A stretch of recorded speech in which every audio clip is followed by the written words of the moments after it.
We actually have the next two speakers come to us from the Canadian Food Inspection Agency. Our first one is Charles NFon, Charles is the Executive Director of the National Centres for Animal Disease, and today he's going to speak to us about Canadian FMD preparedness and laboratory capacity for rapid detection. Thank you very much. Thanks for that introduction. And it's difficult to follow Brian and Gordon because they've done a great job, but they raised very important questions. And I believe in your minds you're asking if Canada is at that point. And in my presentation, I'll try to answer some of those questions for you and tell you where we are in relation to all the expertise that they have and all the things that they've done based on real life experience, but what we've done based on just getting prepared in case it happens to come here. So just briefly about the National Centers for Animal Disease. So it's a network of two laboratories. The first one is the National Center for Foreign Animal Disease in Winnipeg, which is co-located with the Public Health Agency of Canada. I think Volker mentioned earlier, this co-location is very important for the One Health approach to the type of diseases that we work with. So we have state-of-the-art scientific expertise on and technologies for the prevention, detection, control, and reporting of foreign animal diseases, zoonotic infections, and emerging diseases. And we have the high containment facilities, and they range from level 2 all the way to level 4. And then we have laboratory scientists and technical experts who diagnose foreign animal diseases, and those include foot and mouth disease as well. The other laboratory is the NCAD in Lethbridge, and it also has CL3 facilities, and the space is available for studies, and we can keep large animals, deer and goats, and calves in that facility as well. And one unique thing with the Lethbridge facility is that we have special pathogen-free or specific pathogen-free cattle and sheep. Brian has already done a very thorough introduction of this subject, so I will not go into the details except just say that foot and mouth disease is a reportable disease in Canada under the Health of Animals Act, and all suspicions must be reported to the Canadian Food Inspection Agency. So the serotype, just one important piece of information. There are 7 serotypes. This serotype C is in that red circle because since 2004 there hasn't been any reports of outbreaks due to serotype C, and so there is some consideration that it's probably extinct or it's been successfully eradicated. But there is still some work being done to confirm that conclusion, or that assertion, rather. So the last occurrence of foot and mouth disease in Canada was in 1952. It started in 1951 and was eradicated successfully in 1952, and it happens to have been in Saskatchewan. So we're in the right place for this discussion. So we've talked about detection as being very important, and and Brian talked a bit about the clinical signs of foot and mouth disease. So there are other vesicular diseases that have clinical signs very similar to foot and mouth disease. And so clinical diagnosis can be very, it's not possible. You can't tell the difference. But the good thing, as Gordon mentioned, you go hard when you see a vesicular disease. But then we have to confirm it later. So what you see up here is Yeah, I mean, vesicular disease in cattle caused by two different viruses. You have foot and mouth disease and then vesicular stomatitis virus. At this point, I can't tell the difference. And it's really, you don't have to tell the difference. You have to send samples for lab testing. And here we also have vesicular disease in pigs caused by each one is caused by a different virus. So 4 different viruses: foot and mouth disease virus, vesicular stomatitis virus, swine vesicular disease virus, and also Seneca Valley virus. And yeah, based on the clinical signs, again, you can't tell the difference. But testing will tell us exactly which virus is causing this. So because you can't tell the difference based on clinical signs alone, we encourage farmers and also vets to report immediately, and then samples are collected and sent to the NCFAD for testing. And the lab testing will give you a diagnosis of what is causing that clinical suspicion or what is causing those clinical signs.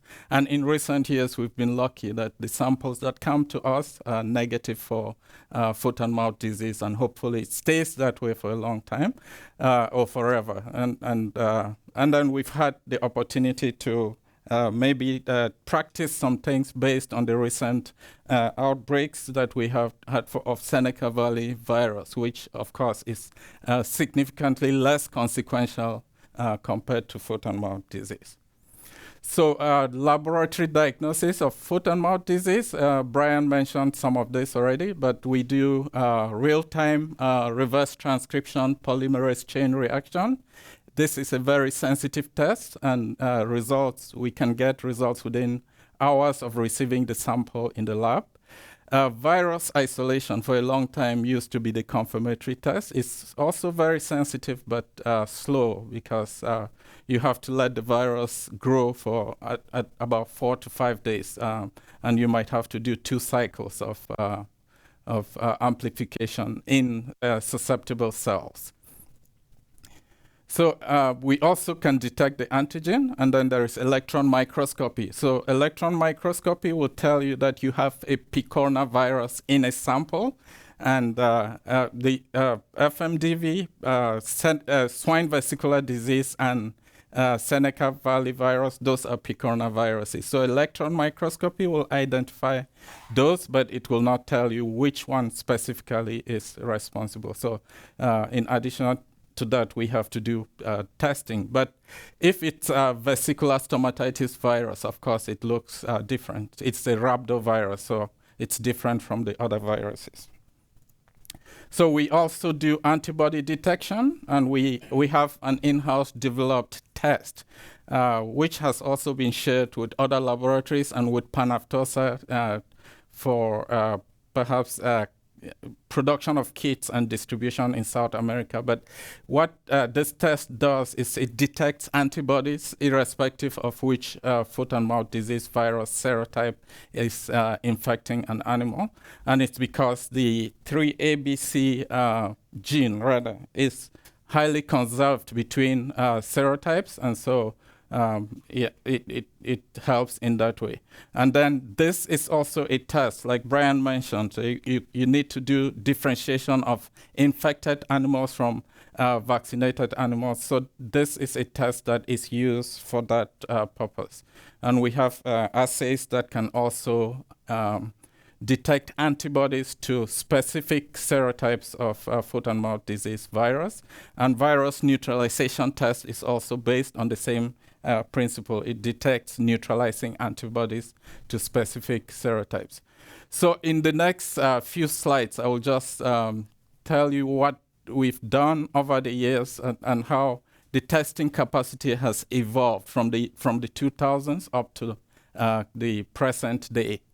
And so earlier on, when NCFAD was established, and in many other labs, testing for foot and mouth disease by molecular assays involved amplifying the specific genes of the virus by conventional real RT-PCR.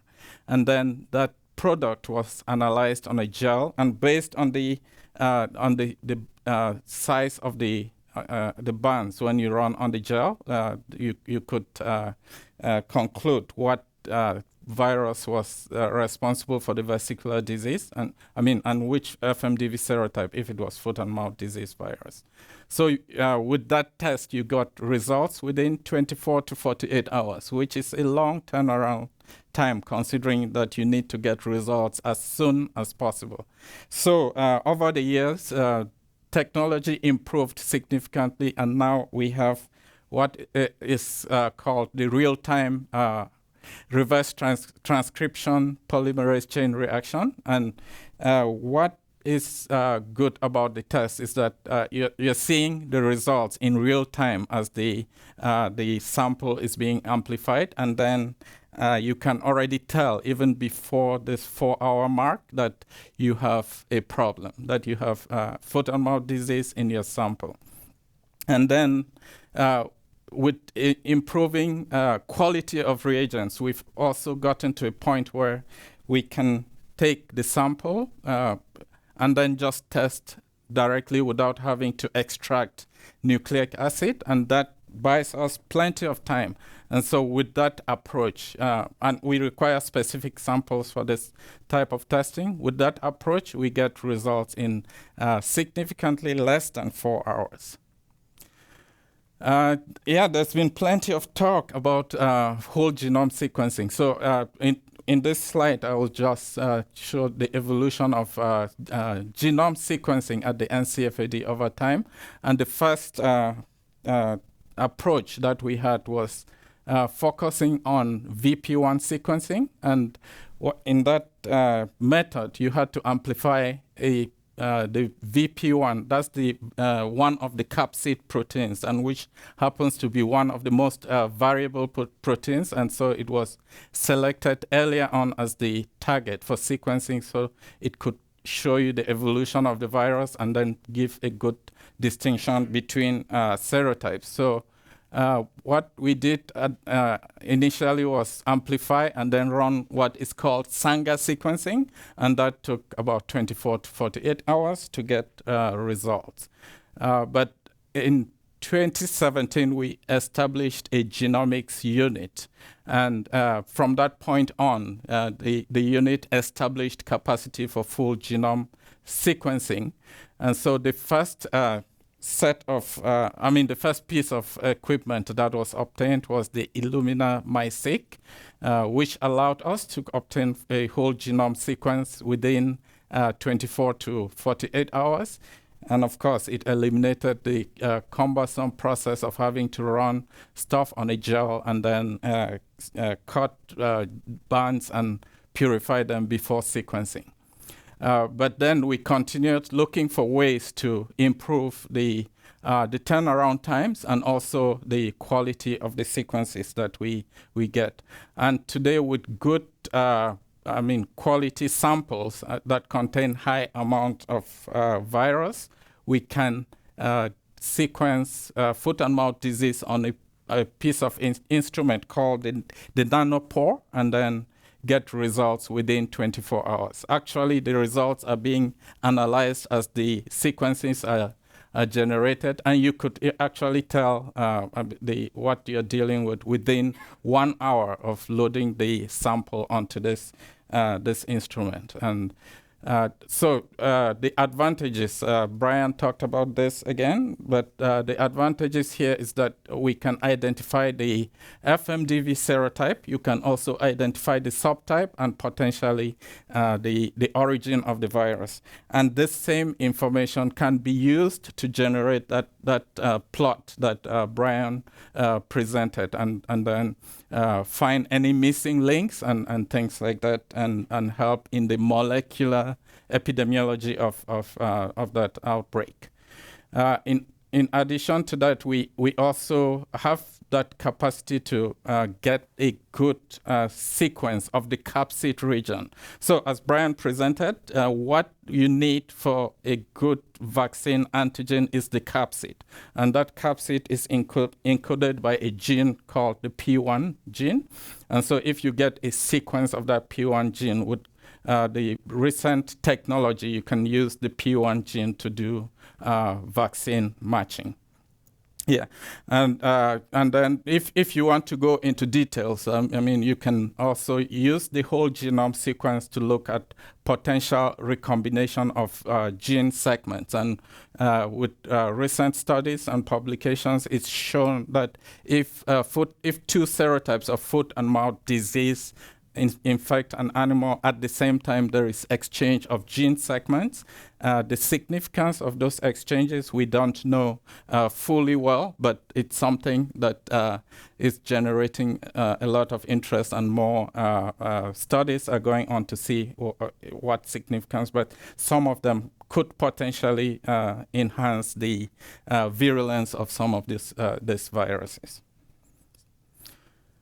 So recognizing the importance of whole genome sequencing, the NCFAD has actually invested a lot of resources and manpower into developing very good tools for obtaining full genome sequences, and then not only obtaining the sequences, but also having software and other tools to analyze this data very rapidly and then give you very detailed information that can help in all of those things that Brian described in generating information, like fine details about the spread of the virus and all of those mutations that happen as the virus is spreading. And the same tools have been used very effectively for the ongoing, well, not ongoing, but the recent HiPath AI outbreaks in Canada.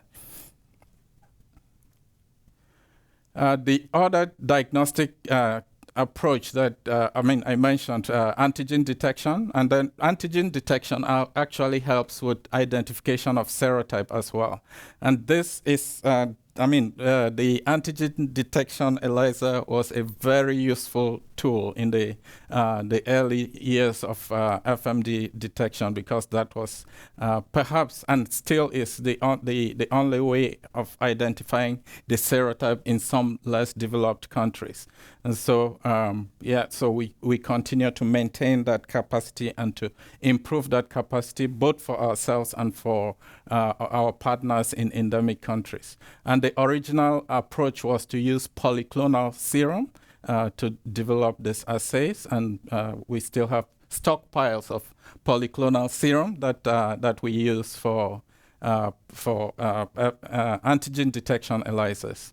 But in addition to that, we've developed a good capacity to generate large amounts of monoclonal antibodies, and now we are incorporating those into antigen detection ELISAs at the NCFAD. And in addition to ELISAs, we also have the antigen detection strip test. So you think of it as the rapid antigen test for COVID-19. So a sample comes in, like vesicular fluid, we can put on this membrane, and then after 15 minutes, you're able to tell if it's positive for foot and mouth disease or not. And then, that gives you an early indication, but other testing has to continue. And Brian mentioned this as well. I think this technology has been available in the UK and in Europe for a long time. But antigen detection ELISAs and serotyping, those are not efficient methods for serotyping anymore. But so what can we do if we need to know the serotype, but we don't necessarily need to do antigen detection? So we've looked at developing serotype-specific ELISAs and RT-PCRs, and those are also rapid and very sensitive, but The issue with the serotype-specific real-time PCRs is that they might miss some subtypes of the same serotype, and so it requires developing plenty of reagents to be able to cover all the possible subtypes that are out there. But of course, as I mentioned, whole genome sequencing, within 1 hour, you have results. And so those results give you an indication of the serotype and lots more information. So quickly, can we take our diagnostic assays to the field? And Brian mentioned this as well, and Gordon mentioned about taking some of this to the field for potentially for Seneca Valley virus. So in a nutshell, some of the diagnostic assays and the reagents that we use in the lab, we've assessed them on a portable device, and they give us results similar to what we see in the lab. And this device, which is called the Franklin, produced by a company called Biomeme, has been taken out to the field, and they test samples without nucleic acid extraction, and they're able to detect foot and mouth disease as well. And then the other, of course, strip test, we've talked about that already. It can be taken to the field. There are discussions around it and when this can be used, but we have that available, and we've developed in partnership with a company in the UK. We are working on transforming some of the tests that we have, so that they can go out to the field without requiring a cold chain. And this can be useful in endemic countries. Discussions about their utility can continue in the FMD-free countries, but this is a tool that is available for endemic countries. And at the NCFAD, we also have the capacity to produce strip tests in-house, and this will be available for FMDV detection strips, but also for other diseases, Nipah virus, which is a significant zoonotic disease, and also Ebola virus. There's some testing on that as well with some success. And just quickly, some other work that we've done is looking at alternative samples. So what happens if all you have is frozen meat? Can you test for foot and mouth disease virus? And yes, you can. If you thaw the meat, collect the exudate that comes out of that meat and test, you can detect foot and mouth disease by PCR and even detect antigen by ELISA and strip tests, and also antibodies. And then, so Brian talked about group sampling as air sampling for testing groups of animals. Oral fluids is such a sample for groups of pigs. Pigs are attracted to ropes when they're suspended in the pen, and you can harvest the saliva from these ropes and test. And we're able to detect the genome, the antigen, and also antibodies. And then, talking about responding to outbreaks. What if you're worried about bulk milk and you think milk contaminated with foot and mouth disease has left a farm? We have validated assays that can detect foot and mouth disease in milk, and then they are sensitive enough to detect foot and mouth disease up to a 1 in 1,000 dilution or even more. And like Brian mentioned, for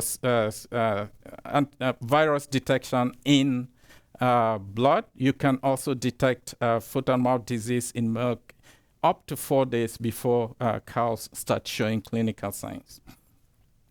So for the sake of time, I will stop here. But I mean, you have access to the rest of the slides that have conveyed the main information.